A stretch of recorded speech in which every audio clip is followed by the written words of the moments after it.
सरस्वती माई सुनी ना हमारा सिलवा के पास पड़ी हो।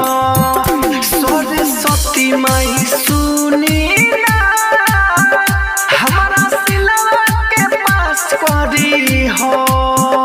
हर साल फेलहू खेले अब की ना निराश करी हो।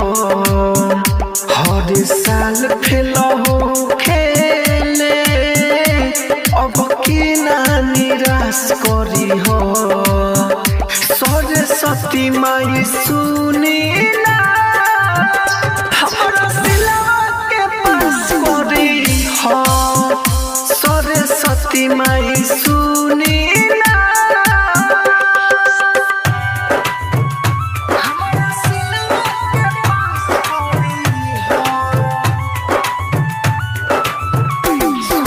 डीजे कंचन राज हाजीपुर वैशाली।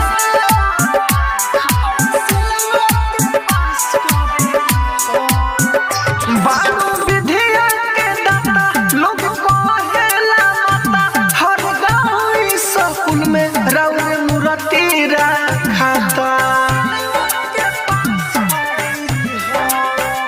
बारू विधिया के दाता हे सारे दे माता। हर गाँव स्कूल में रउर मूर्ति रखाता। कोनो बात ना आवे उनके ऐसन कुछो खास करी हो।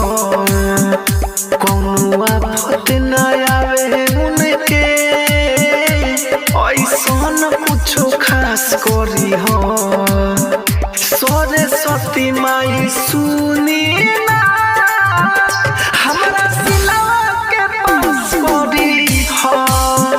सरस्वती माई सुनी ना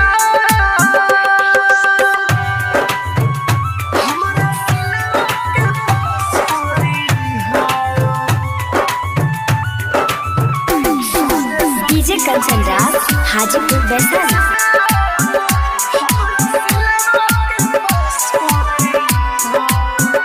कहे राहु राजधानी झेलली परेशानी।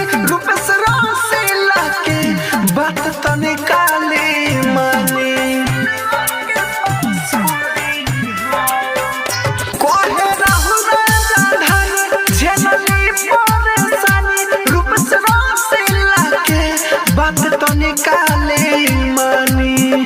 राइटर बी के बिहारी के उनका दिलावा में बास करी हो।